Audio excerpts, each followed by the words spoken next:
Okay, welcome to our program entitled Saluting Veterans Services. My name is Marguerite Reinberger. I'm from Stillwater. All of you have heard the phrase, and probably many of you have even expressed it, thank you for your service. And you'll say that often to officers, police officers, and definitely to active and retired military. Well, my 4 guests today are all veterans, and they just don't talk the talk, they walk the talk. All have shown their gratitude to veterans by being behind or involved with services that are of great benefit to veterans. Now I'll introduce them. To the right, State Representative Bob Dettmer. He represents House District 39A, and later you can tell us what geographical part of Washington County. Washington County Pete Orput. Washington County Attorney Pete Orput. I love how you just stay there like, okay, you missed the title. Hey, what do you want to be today, Pete? Okay, Washington County Attorney, if you don't mind. Okay, yes, you are. Chaplain John Morse. He's the co-creator of Minnesota Beyond the Yellow Ribbon, and a service that reintegrates the military into back to what would you call it? Society. I mean, I was going to use that word, but okay. And then County Commissioner Gary Kriesel. So thank you all for coming. Bob, tell me how you support the veterans. Well, number one, Margot, I am a veteran. And my wife and I have twin sons that are also veterans. My father's a World War II veteran. He's 97 right now, still living in his home. And over the years, serving myself, 25 years in the Army Reserve, I spent a lot of time with other soldiers, other veterans. And I know as a legislator now, I've chaired and now I'm the lead Republican on the Veterans Committee. And so I've been able to not only serve as a veteran, serve in the military, but now I'm serving them in the legislature to make sure that we come up with policies and legislation that are going to make sure that our veterans are getting the benefits that they're supposed to get. So well, it seems like whenever I hear about veteran services within the legislature, your name is there. I mean, yeah. You are the go-to person. Well, I'm doing what I'm supposed to do. Put it that way. It's not that it's not that any one of us here are doing the things that they're supposed to do in the positions that they're in, and so it's not. I would say the Military Affairs Veterans Committee in the state capitol is probably the most nonpartisan committee you could ever serve on. I think it's the best committee that one can serve on. All veterans? No. There's the current committee right now maybe has 3 or 4 veterans on it, but we make sure that those others that are part of the committee, they understand the importance of what we're doing on that committee, and that we educate them as they come into the committee. And before I get into more detail on yes. on the various things that you've been involved in, yeah. Your committee and you, tell me what geographical part of Washington County you represent. Well, I start all the way up in Chisago County with Schaefer, Franconia, and then Forest Lake. That's a sculpture place. Then Forest Lake is where my wife Colleen and I live, raised our family. And Scandia, Marine and St. Croix, May Township, Stillwater Township. Then I have 3 precincts here in Stillwater, 5, 7, and 8. So not Hugo, right? Not Hugo. I used to have Hugo before the redistricting. And I used to have much more of Anoka County too. So I'm pretty much all Washington County and parts of Chisago County. Thank you. Washington County Attorney Pete Orput. Whenever I have programs during the county fair, I always so enjoy chatting with you. And one of the things you always beam is when you talk about the veteran services. And explain that. Close to my heart. Wow. And a couple things, Margot. I want to thank Representative Dettmer for listening to me before his committee on several occasions talking about veterans issues. And it's really fun to be down there knowing I have a friend and a big supporter of veterans issues. So I just wanted to get that out. And up until a couple of years ago, I used to be able to support him. And now he got redistricted away from me. But he's been a real big help here. But, we started a veterans court here in 2011, and we've put through over 50 veterans who get involved in justice issues oftentimes related to alcohol, related to domestic violence kinds of issues. And what they are, and this doesn't apply to all veterans, but a certain number of them come back from usually one tour, typically 2 or 3, and of course they end up not dealing with the issues until they get involved in the criminal justice system. And our idea is they never came into our justice system as criminals, and if we treat them, we can get them back to their families close enough to the way they were before they went in. Not quite, but at least they can manage it. And we've had great success. In fact, Representative Dettmer came to one of our hearings, although now they're all done by Zoom, and we get very well connected with the veterans, with our mentors with the veterans, and with the VA, who's really stepped up. And I've seen miracles. I have seen miracles of change when the veterans get the right services for what's driving them to us. And I'm very proud of it. I'd be proud of one, but we've had over 50 now that have gone through the program. And I've even had a couple of them go through the program and a couple of years later ask to become mentors to the new guys going through, and gals. Pete, And what so- kind of, anything like kind of domestic violence, do you have any problems getting a buy-in from the victim of the domestic violence? No, as a matter of fact, I think the biggest advocates for these veterans are their partners, their spouses, their partners. And what they tell me is, I just want him back the way he was when I married him, or the way he was when I got into this relationship. And I make sure I tell them I don't have a magic wand, but if they get the right services and take the right services, I have a lot of confidence that they're going to make it through, and you two will be back together, maybe even closer than you were before with any luck. And the VA has gotten some really terrific programs in dealing with those issues, and we've had great success with it. Are you one-on-one with any of them at all? Or are you Well, staff? not today. We're not. It's all done by Zoom. But Oh, no, I typically- meant go back a year ago. Oh, when yeah. Things were normal. Typically, I'll ask the veteran who's coming to court. I'll ask his lawyer if I can take him in a room and have a heart-to-heart with him. Oh, I bet you're And, awesome with them, because I know how you Well, are. you know, I can talk from experience, and I can remind them that there is hope, there is redemption, if they're willing to do the work. And I've only had a very few that say, nah, they're not ready. And I give them my card and say, someday, Yeah. because it won't go away on its own. You know, these issues need professional help. The PTSD, those kinds of issues. And again, I want to remind folks, it's not all veterans, it's a small segment. But they're the guys that we need to be taken care of. And we've come a long way in the last 10 years, and I'm really proud of the work we're doing. And with a bill before the legislature that I think Representative Dettmer can talk about, the Veterans Restorative Justice Act would provide essentially a veterans court throughout the state, regardless of where you live. And that would bring the VA services to each one of those folks in rural counties.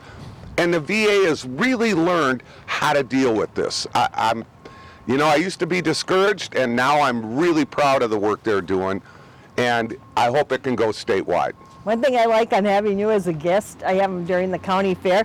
Sometimes he'll talk so much and he'll take my microphone for him, and I'll have to say, I'll remind you who's the host and who's the guest, because you really get into your programs. You're a Wow. big supporter, and I can see why.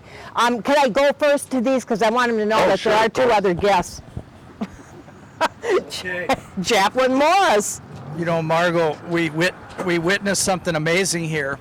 Our county attorney talked about miracles, hope, and redemption. I'm the chaplain, and he's preaching the good news. That's good. But I do want to say something about our county attorney and our representative that they're not saying about themselves. And it's hard not to be emotional.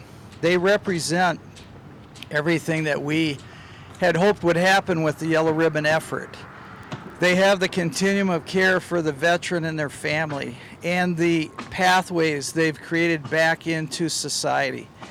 You know, Vietnam was the peak of making it almost impossible for veterans to rejoin society.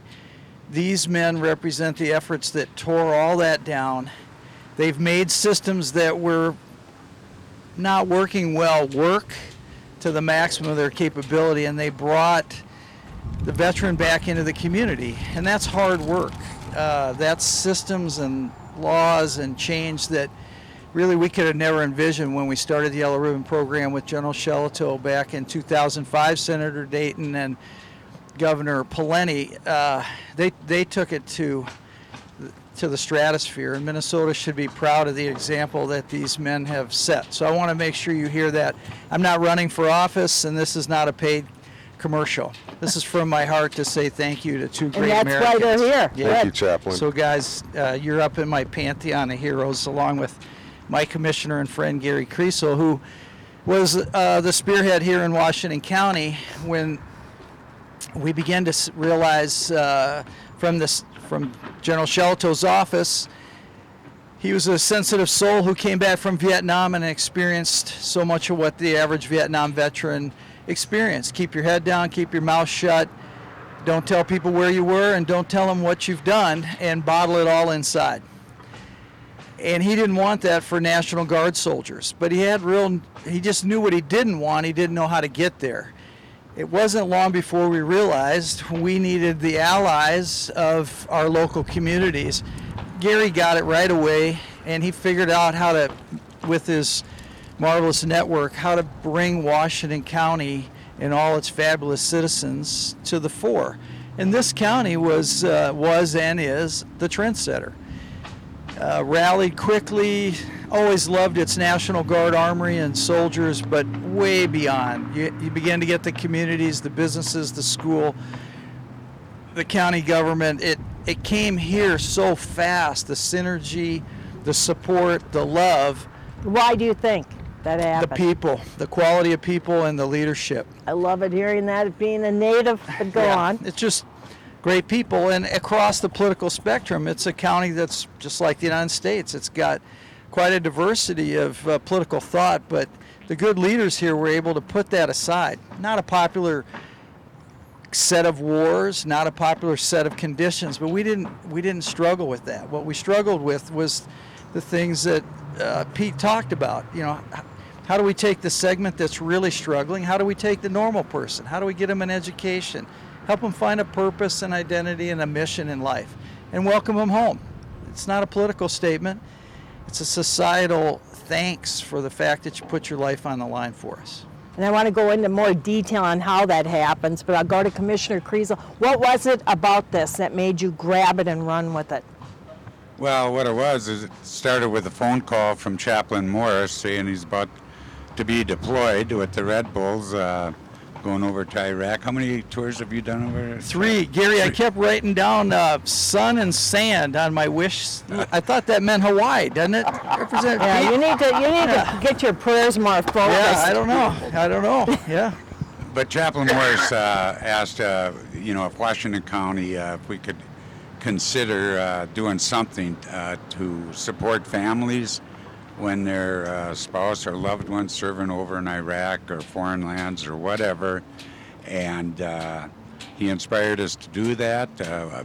Dick Stafford, myself, Kathy Saltzman, and I shouldn't have started with names because I'm not mentioning them all, but got together and brainstormed how we could have the form the Yellow Ribbon Network. And what we found when we did that is the outpouring of support from residents, because a lot of them are saying, well, finally I have some way of supporting them. We were the vehicle that allowed them to show their pride and support. And back, all the comments, I heard was, we're never going to allow our soldiers that return home to be treated like our Vietnam veterans. But I got interested with Chaplain Morris and his work with reintegration before he was deployed, and how we can all support troops when they come back. They can't flip a light switch and their emotional concerns are over, so it's all how do you get them reintegrated back into society. And I am so honored to be sitting with these 3 gentlemen. I mean, Absolutely. A veteran is generally pretty doggone humble, and Representative Dettmer, he talks about boundaries, but I assure you, he has no political boundaries when it comes to supporting veterans. He's just done a stellar job working with the Veterans Rest Camp, helped them fund some major improvements up there and really operating good. And we all know about Pete and his Veterans Court. But again, the Yellow Ribbon Network, there are so many to thank. One of the, Hugo has a fantastic Yellow Ribbon Network, Cottage Grove, Woodbury, and Lake St. Croix Beach, a small community down there. The Lower Valley was led by Randy Kopetsky. Randy wasn't a veteran, but had a passion for serving veterans, and as we know, he was tragically killed up on I-94, and but his wife Reggie carries on what Randy was doing. So. I want to go back to the act that is before the legislature. Oh, well, isn't there something going on at the legislature that was referred to? Yes, Margot. That was about a half hour ago. Yeah, first of all, we're looking at a special session on Monday, and I'm sure that one thing that's going to be coming up, I hope, is the pass the Veterans Restorative Justice Act. I know Pete has been involved in that, but first of all, Pete and I go back a few years. I remember he called me up one day. How and said, many years? Just few or two? I don't know, was it 10 years ago? Okay. He said, can we have coffee? So we met, I think in Hugo, we met up for coffee and just sat and chatted. And he says, what do you think of the Yellow Ribbon program? What do you think of veterans courts and so forth? And he explained to me what he wanted to do here in Washington County. And he says he wanted to get my opinions. And I gave him my opinions. I said, go for it, Pete. And he's gone for it. And being able to actually sit in the court a few months ago and listen, sitting right next to the judge and listening to what goes on in the veterans courts, where the veteran comes up, they're standing at attention and they're at ease, and they listen to the judge. No saluting or anything. No, they have their representatives there, and I've attended veterans courts in other counties also. So this is something we want to expand throughout the state of Minnesota. So this is hats off to Pete and Chaplain Morris and Commissioner. It's something that I've spoke many times at the Capitol on the rotunda when we have vets on the Hill, and they come from all over the state. And I said, as soon as all the different veterans organizations, and there's 9 veterans organizations that are chartered by the federal government that we have here in Minnesota. And I said, as soon as we start speaking with one voice, things are going to happen. Mm-hmm. And I would say in the last 10 years, things have happened for veterans here in Minnesota, because we're speaking with one voice. Regardless where you are politically, we speak with one voice. It's great. And I don't care if you want to share your own experience or someone that you were in service with, but go back to when you were in service. What were the issues when you came back, or you heard of your friends coming back from various conflicts? What were the needs, I guess, and I'll go with you, Pete, their needs? You could just see it. Well, I think Chaplain Morris hit on it. It was particularly bad after Vietnam. Yeah. Very unpopular war. And the sad thing is, those who served, like me, I was in the Marine Corps, were blamed for the policy failure. Right. And that's not fair. We didn't do the policy, we just obeyed orders. And so it was tough for a lot of veterans. In fact, when we set up our veterans program, the first couple people we had were Vietnam vets from 40 years ago. And so the need was there. But what struck me is I kept seeing coming to court these veterans who honorably served typically more than one tour. Like Chaplain Morris did 3, and we'd get a lot of these guys in. And then they came home to really tough unemployment there, if you recall, several years ago during that recession. And what do? Typically, they try to drink it away or do drugs to make it go away, and it doesn't work. And I know that personally, and I know that from other friends who served with me. it doesn't work that way. The way it works is if there's available programming and we give the veteran incentive and support, they'll do it. Just like they served honorably. They'll follow orders and do it. And when they go through that course, and it's painful, it's hard for a lot of them, but they come out and we think they've really achieved a level of expiation, if you will, that allows them to reintegrate with their family and have a normal life despite some of those things that happen to them. It just takes a little effort and a little caring, and I must say this Washington County community has been fantastic about it. I remember I first met Commissioner Kriesel back in 2010. I had coffee with him and Mike Polina and Chuck Haas, and they were framing out this yellow ribbon, and I said, what a phenomenal, great thing, because we're the home to the 34th Infantry Division, and we've got a lot of Washington County residents that we're serving in it, and who's taking care of their family when they get shipped off? Right. And Yellow Ribbon really helped a lot, and they've been very supportive, and I've been supportive of them because I think they work for God, but that's my take. Yeah, I want to ask you, he mentioned how terrible this, it can be for reintegration. Yes. Are there some people who actually want to go back to conflict so they can feel that comfort level? Well, I mean, I know that's odd, but I can see it. Let me tie their comments together with a little bit of history. Everything that we have today as veterans is from the pain of the Vietnam veteran. Now that veteran, though, despite the societal lack of acceptance, achieved in every productive sector of our society. So Pete is a great example. From the White House to CEOs of corporations, they overcame all of that. They were my role models. I talked to Robert Morrison, the interim CEO at 3M. He has a Silver Star, Marine, Vietnam, 1968, after going to Dartmouth. And he said, hey, Morris, if I'm sitting here with none of the support that you guys are now getting, you ought to be able to put a man on Mars.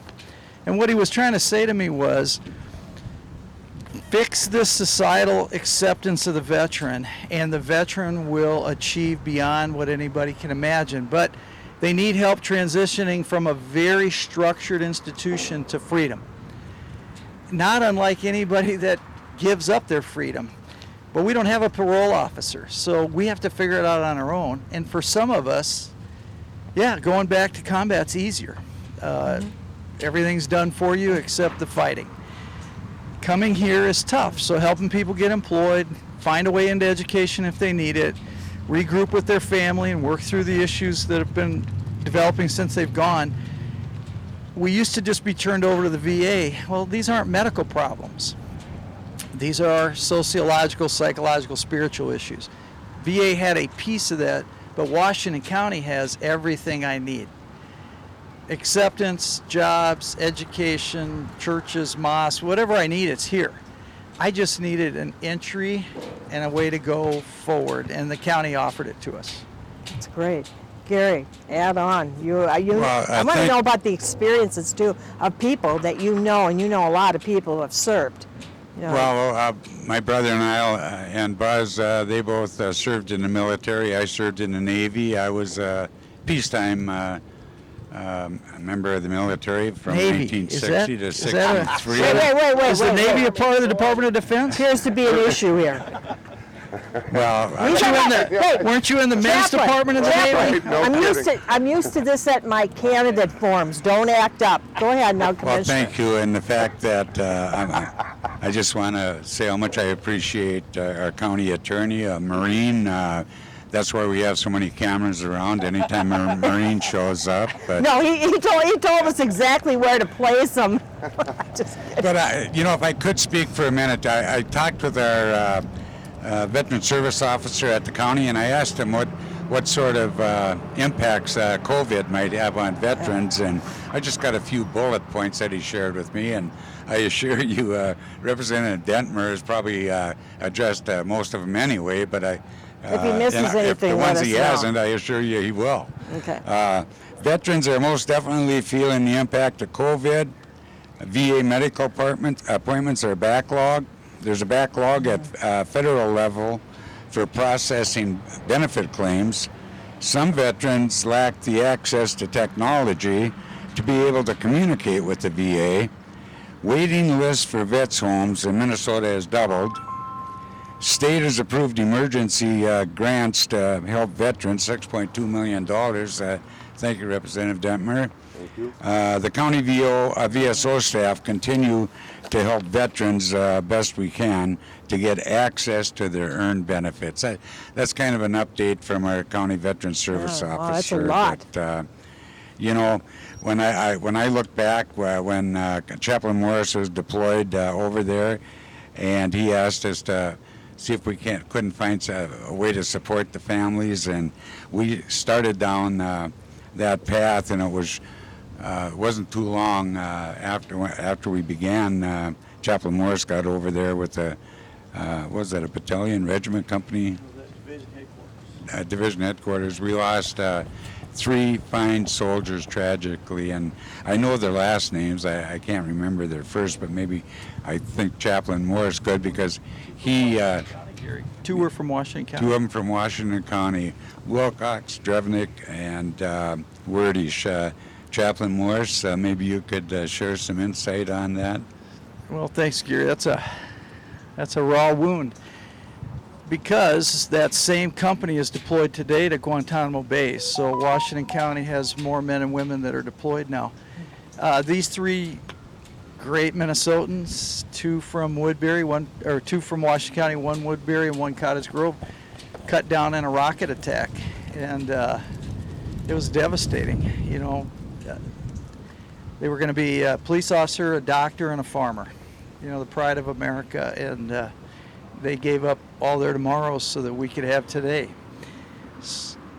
Their parents tied very closely into the Yellow Ribbon programs of their communities, and still today are very close to those programs and the Gold Star movement. So another unintended good consequence of a terrible thing, war, and then death in war. Society wrapping its arms around these poor families, unlike Vietnam, which I cannot imagine what those families went through. These people got and get a lot of love, which never makes up for the loss, but says a lot about the caliber of Washington County and Minnesota citizens. Well, that's for sure. Building on things that he said, Mr. Kriesel brought up about the veteran service officers. We're blessed here in Washington County. All counties have veteran service officers, and it's based on the number of officers that you have are based on the population of veterans you have in your county. how many do we have? That's something I would have to look up, but that we have, I think, 3 or 4 veteran service officers. I think Anoka County has 5 veteran service officers, but some counties share veteran service officers too, based on the number of veterans that they have, and that is put out by the federal VA and how many officers that you have. These officers are trained by the Minnesota Department of Veterans Affairs, and then they are paid and hired by the county. And I get calls all the time from veterans. They seem to want to call the legislature for some reason, and I just Your listen. name is kind of out there. I just listen to them. I mean, like, And- really out there. I listen to what their issue is, and I said, okay, my first question back to them is, have you contacted your veteran service officer? And many times the answer is no. And Didn't even know one existed, probably. that could Representative, be, can I jump in on that? Yeah. Something that these 2 aren't saying that they did. We had those guys. They've been in the Minnesota system for a long time, but you had to find them. Yeah. Well, when you needed them was the worst time to go find them. What they enabled us to do is get those great, highly skilled professionals out of their offices and onto our drill floors and at our deployment and redeployment events. Now, service was offered immediately, face to face. And the legislature enabled the Minnesota Guard to actually take teams down to redeployment sites, Fort Bliss, Fort Stewart, wherever our soldiers were coming home, and provide the service right there. Well, I like that. how many lives were saved? How many people were given help right away? In fact, we even took a team to Kuwait in 2012 when we found out that there'd be, out of 2,500 Minnesota soldiers, there'd be 800 unemployed because of the economy that Pete referred to. And the legislature pushed a team up there And we were able to take Target and U.S. Bank. Long story, we did week-long training on how to get a job. Then the employers were at the demobilization site in Mississippi doing job interviews. By the time the Red Bulls left there, they were down to 200 unemployed people, everyone connected to their county veteran service officer, their unemployment office. Now, if we did that across the nation, Yeah. Pete would see a smaller figure in front of his court, I right? was going to ask you, you know when you see people that claim to be vets and they're at the bottom of the ramps, the highway ramps? I mean, I have to assume some are. Did they slip through? Are they real? Or, I mean, you know, are they true veterans? Or what? I'm gonna Is let- that, or is I'm that a gonna- failure I'm on, gonna let our on Marine the answer. system's part? Well, you know, it's hard to tell. When I see that as well, I immediately think about our vet service officers who do a great deal of outreach for homeless vets, and there are some great programs for homeless vets. And when I see that, I think, well, if they are really a veteran and they qualify for services, they should take advantage of it, but maybe they're not, or maybe they, Okay. you know, got in trouble or something and didn't get the proper discharge. But there are services out there. It took a long time, but I know now that we do have programs for homeless vets. The mental illness part of that, we're able to treat it now. For years we weren't. I think we've gotten much smarter and much more responsive. So when you see that, Pete, you just say to yourself, or do you just feel comfort that you know there are services that perhaps that person isn't aware of them, or as some, you don't see it as a failed system, or do you? Or is, I mean, I'm just trying to get an idea when I see them. I go, feel wow. sad because, Yeah. you know, I look and say, well, I can't make that guy Right. follow through. Right. I can't make him weigh 800 pounds, and I can't make him, you know, go out to the VA. And the other thing is, the VA is hard to access when you're outstate. Correct. But the disabled vets have a van now. They keep it in our parking lot to take veterans to their appointments. That's great. We've really come a long way. And I'm not suggesting that if the person is a veteran and they're homeless, they're choosing that. But I think we've done a pretty good job of trying to outreach to them. Mm-hmm. And this helps, And Pete, you know? Yeah. the governor's #1 priority for veteran services is homelessness. So the Minnesota Department of Veterans Affairs that Representative Dettmer's funded so well has a magnificent outreach to homeless veterans, and then the Minnesota Action Council for Veterans, phenomenal nonprofit. Again, every person has their story as to how they ended in that tragic situation. But today, if you don't want to be in that situation, we'll find you and we'll get you help. Pretty cool. Yeah, it is very cool. Gary. Well, you know, I was just looking at some data here. In 2000, from 2008 to 2017, the number of veteran suicides exceeded 6,000 each year. So that's an astounding number, and you can see the need for mental health services. Washington County started a crisis line. Before we didn't have that.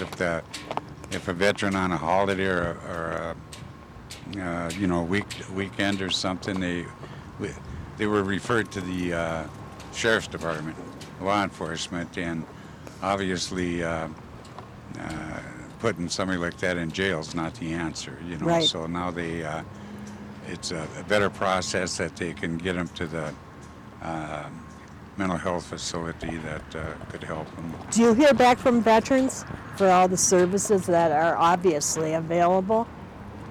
Do we hear back? Do you from hear them? back? Yes. You know, you're being commissioner. Well, You're of out course there. I do. With, you know, obviously within the network of Yeah. the Yellow Ribbon Network. But and beyond that, you know, people who have taken advantage of the services, you know. Well, you know, what we found out right from the get-go with the Yellow Ribbon Network, veterans don't reach out. They're very prideful Interesting. people. It's almost like they'd be viewed as weak if they asked for any assistance. Very and you almost interesting. you really had to dig deep, and you know, it was always kept anonymous in that.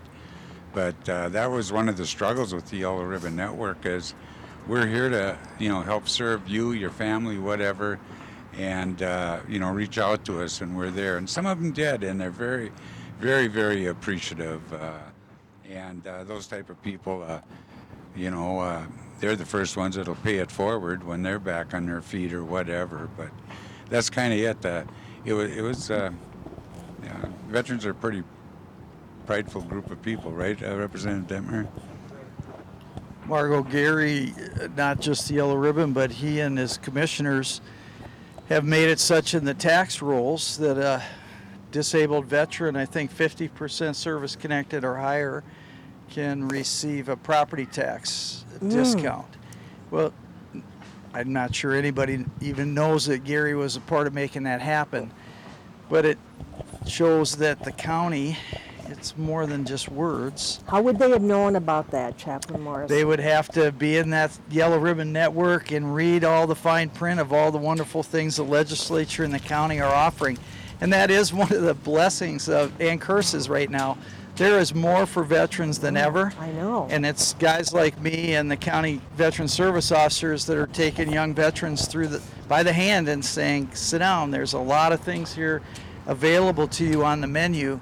Please know what's available. I think our county attorney should take a sabbatical of a year and go out and they'll love them. I mean, you are a big-time cheerleader of veteran services. What Chaplain spoke about was the hard work of Representative Dettmer and the legislature to make those Department of Revenue changes. Yeah, the property tax exclusion, when I first came into the legislature, if you were a veteran with a 100% disability rating, you got a pretty substantial property tax exclusion. I think it was like up to $300. And if you're 70%, it was like $130,000. And if you were a surviving spouse of that veteran that was 100% disabled, you only got 2 more years of that benefit. And then the legislature, we increased it to 5 years and then to 8 years. And finally last year, we were able to get rid of the 8-year limit, where if you're a surviving spouse of a 100% disabled veteran, as long as you live in that home, you get that benefit. And now what we're trying to get through is was been requested by a lot of the surviving spouses. They don't want to be in that big home anymore. They don't want to be in that farm anymore. But if they sell, they lose that benefit. Right. So now the piece of legislation I'm trying to get through, I've authored and trying to get through, is that allow a one-time transfer of that benefit. So as long as the new property is lesser value or equal, and the counties are supporting this because that puts the higher price property back on the tax rolls. So this is something I'm going to be fighting for this next session. County Attorney Pete, you were about to say something. No, I just wanted to applaud Representative Dettmer for that.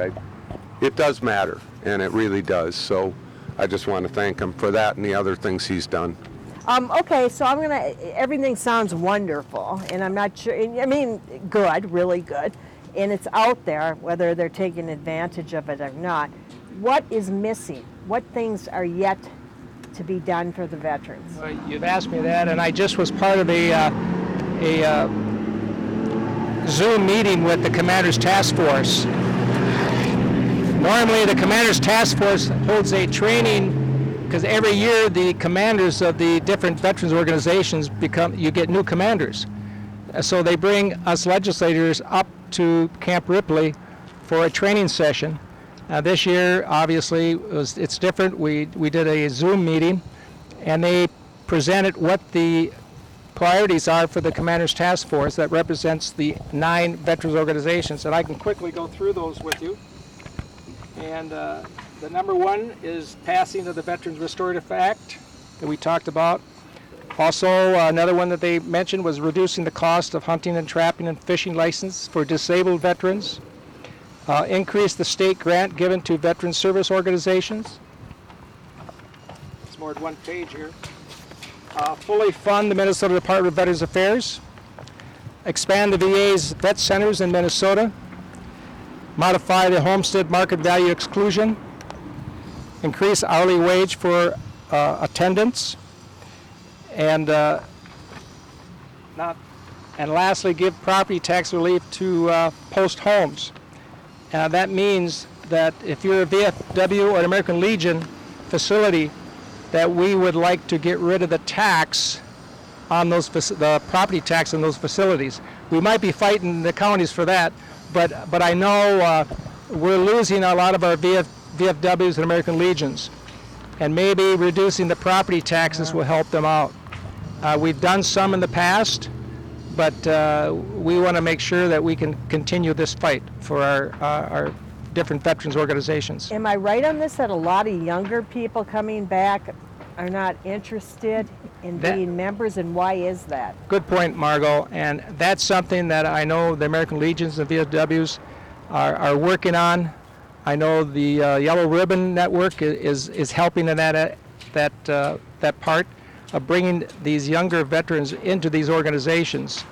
You know, especially the VFW. American Legion is a little more flexible in terms of who can be members, but I believe that we can do a lot from the legislation to, you know, help these organizations out.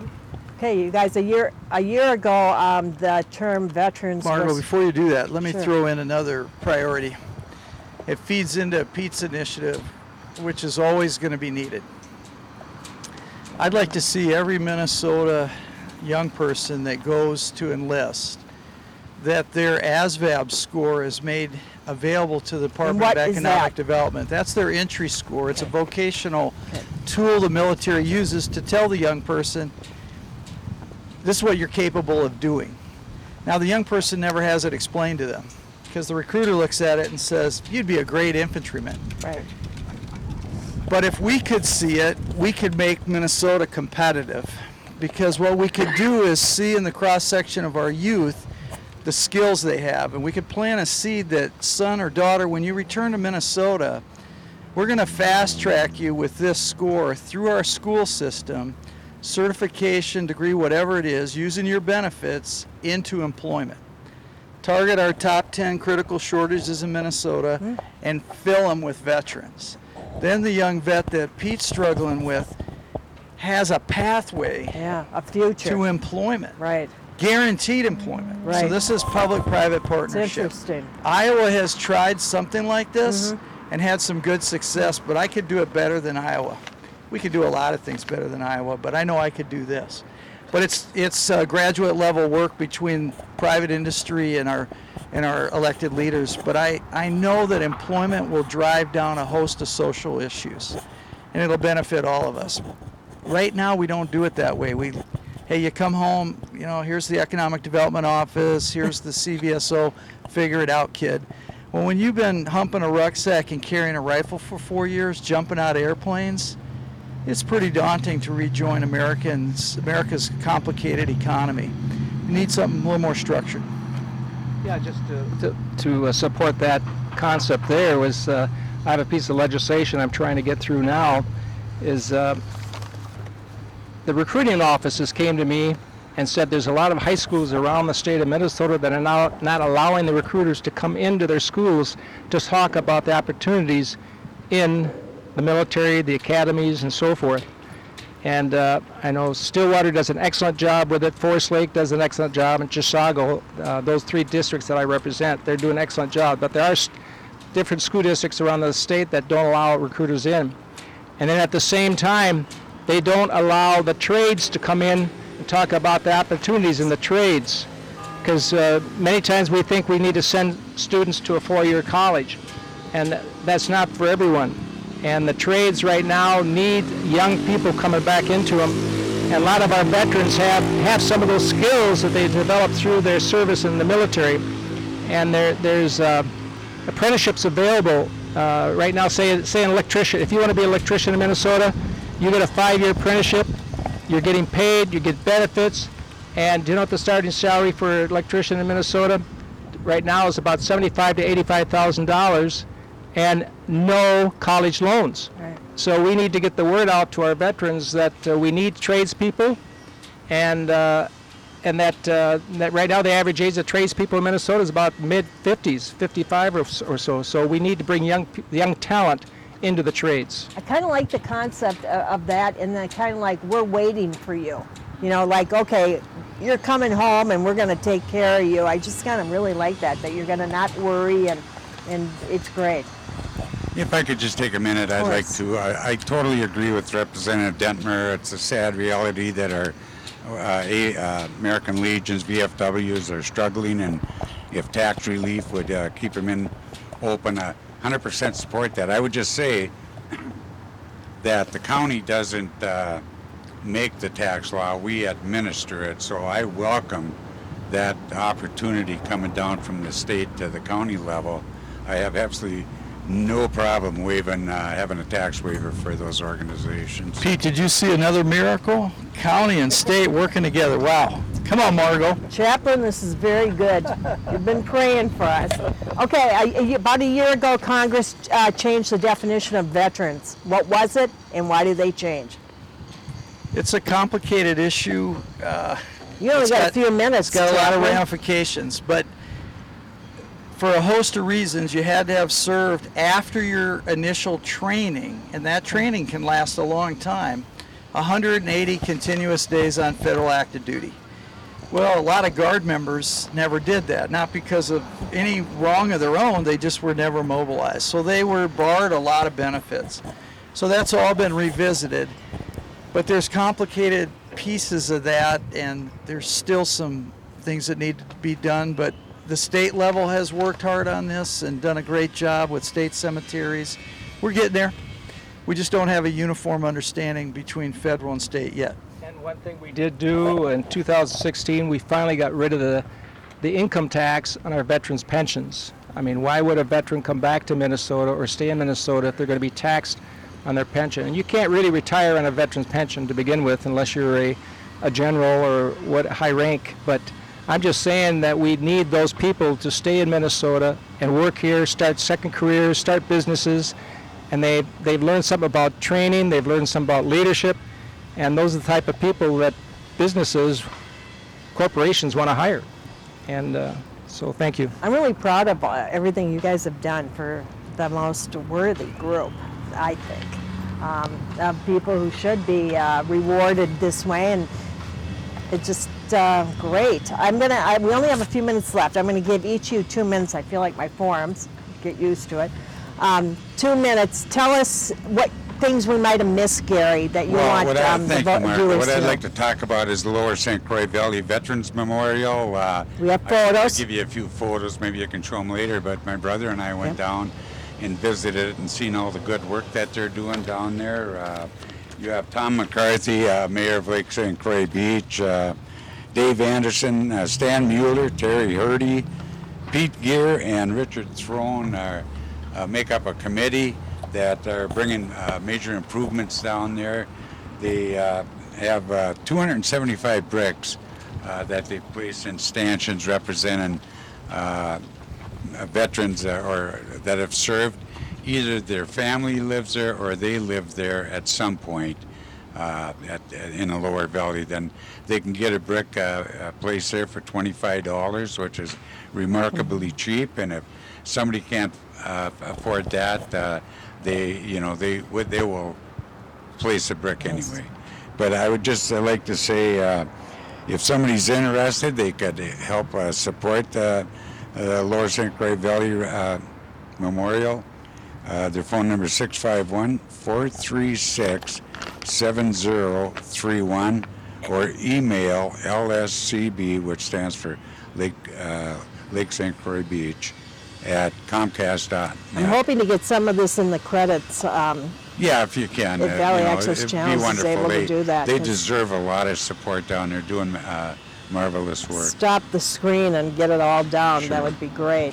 Representative Dettmer, talk to me on anything we may have missed that you want the viewers to know. I think we've covered it pretty well, but I know personally, I think you mentioned before we got started here is that many times you meet a veteran and you thank them for their service, but we need to go farther than that.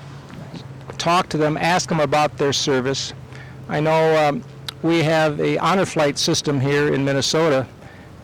Jerry Kaiser runs that in the Minneapolis-St. Paul area, And these are World War II veterans that they take to, and Korean War veterans now, that they take to Washington, D.C. to see their memorials. And it's a one-day event, and most of your World War II veterans now are in your mid to upper 90s. Your Korean War veterans are in their 80s, and and your Vietnam War veterans are in their upper 60s and 70s. But I was at one of their welcoming home events, and I was at the airport down the luggage area, and I watched all these World War II veterans come out, many of them in walkers, wheelchairs, and so forth. And off to my left, I saw a little lady with white hair just kind of standing there. So I go walking up to her, and I introduce myself, and I said, "Are you waiting for somebody?" And this almost choked me up. She said, "Yes, sir. I'm waiting for my husband, just like I did over 75 years ago." Ooh, when he was heavy. coming home from the Second World War. It's heavy. So you take a look at all the different generations that have served. And here's some facts that were put out by the Minnesota Commanders Task Force. Veterans vote at a higher turnout rate than the general population. Veterans make up 13% of the voting population in America. Ignoring the concerns of veterans have cost elections for candidates many times over. Supporting veterans garners elected leaders trust among the general public. And the Minnesota CTF informs our members about the actions of the Minnesota legislature. They are very involved in what's going on in the legislature, and they let people know that. So again, thank you for My bringing us pleasure. together today. So great to hear about all the services. Go ahead, Pete. I would just want to remind every veteran out there that if they know of another vet or they themselves are a vet and they're struggling at all, there really is help. Our Washington County Vet Services are both down in Cottage Grove, up in Hugo, right here. They'll come to you if you can't come to them, and there's no reason to suffer. And if you don't qualify for VA benefits, we've got a network of other providers who will help as well. So suffering is optional right now, and I hope they hear the word on that all they have to do is pick up a phone and they'll get help. Outstanding. And guess what? You get to finish the program and sign off. Okay, thank you so much for hosting this today. It's been, number one, it's wonderful to be with these great men, and it's great to be honored. And I hope every veteran and their family watching this feels the way I do. I would say a couple things. I'm going to echo something our county commissioner said. Veterans are not victims. So I don't want to tell America that we're looking for a handout. We're not. We are looking for a hand up so we can get back to help you and shoulder our load in society. Gold Star families, you're not far from one, wherever you live. The war never ends for them. Please don't forget them. And I know it's intimidating to talk to somebody who's lost a child, but I tell you the value of doing that is beyond any thanking me for my service, because every veteran would want those mothers and fathers, brothers and sisters to be remembered and to be supported in their pain. Last thing I would say is we've not seen America the last of war. I'm not a proponent of war, but lending your children to defend the country is a time-honored tradition of being civic-minded and preserving our democracy. We represent a generation that raised our right hand and did that. We're not exceptional, but there's very few of us, and I want to encourage participation of some kind in public service. It's what unifies the nation, and at a time like this when we're so divided, it's a reminder to a call to service and something greater than self. So thank you again for all you've done here today. Very good. Thank you all for joining us. Yeah, weren't they nice words?